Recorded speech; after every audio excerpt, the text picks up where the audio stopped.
Creating a buzz over candid comments in a New Yorker interview where he said, "As has been well documented, I smoked pot as a kid and I view it as a bad habit and a vice, not very different from the cigarettes that I smoked as a young person.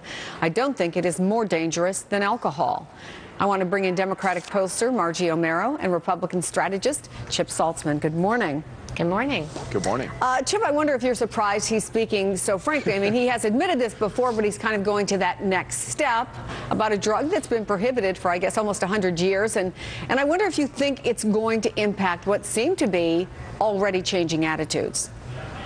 Yeah, he probably got a few phone calls from some friends of his that had probably teenage daughters and sons like he does and said, really, I mean, the president said it's okay. I mean, probably had some uncomfortable conversations. It seemed to be a very kind of comfortable comment that he made. I don't think this was overly polled. I think this is just something he believed. And yeah, I mean, I was kind of shocked when I read it the first time. I was really shocked the second time. And although I don't think it was an overtly political statement, I think it's going to have some political causes as we've seen what's happened in Colorado and other states as this moves forward. So well, yeah. Pretty important comment, but I don't know if he really thought about it when he made it. I do think it's important, though, to put it in the context he put it in, which is in the interview, the president said he's worried about the disproportionate number of minorities who are arrested, caught with marijuana. And I'm going to quote from the article: "Middle-class kids don't get locked up for smoking pot, and poor kids do. And African-American kids and Latino kids are more likely to be poor and less likely to have the resources and support to avoid unduly harsh penalties."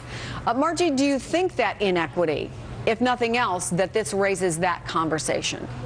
Absolutely. African Americans are 4 times as likely to be arrested for marijuana usage, even though usage rates are the same across racial and ethnic lines. So there really is an inequity in how this law is enforced, and that's one of the reasons that you see opinions changing on this. And also, as for the president's comment, he's in the company of over half of Americans who said they have tried marijuana, so including, you know, there's no party difference. I mean, about as many Republicans say they've tried marijuana as Democrats. So that's actually a pretty bipartisan issue, and there's bipartisan agreement on that. So you see public opinion is changing, views toward the law are changing, views toward whether it's acceptable are changing, and I think the president's comments reflect that. And also a concern, lastly, the concern over, is this a really good use of government dollars? Is this a really good way for us to spend our time cracking down on marijuana use when we can be using that as a revenue stream in a lot of states? Well, let me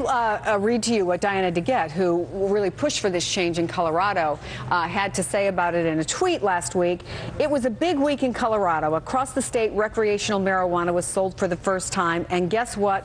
The world didn't end." And so, Chip, let me ask both of you, what do you think the chances are that this is where most of the country is moving, or are we going to see big differences state to state moving on, if not years, even decades? Yeah, I think we're going to see big differences from state to state and decades long. I think Marjorie's a great pollster, and she did a very good job kind of talking about where we are as a country on this. But I don't think the answer is to legalize it. And I think, yeah, Colorado, maybe the world didn't end, but I don't think that's going to happen anytime soon in most of the states in this country. Margie? Well, in 1969, 84% opposed legalization of marijuana. Now majorities support it. So that's a real trend. I think you're going to see a lot of people moving, and it's something that there's a lot of consensus across party lines. Margie Omero, Chip Saltzman, good to have both of you. Thank you. Thank you. And we'll be right back.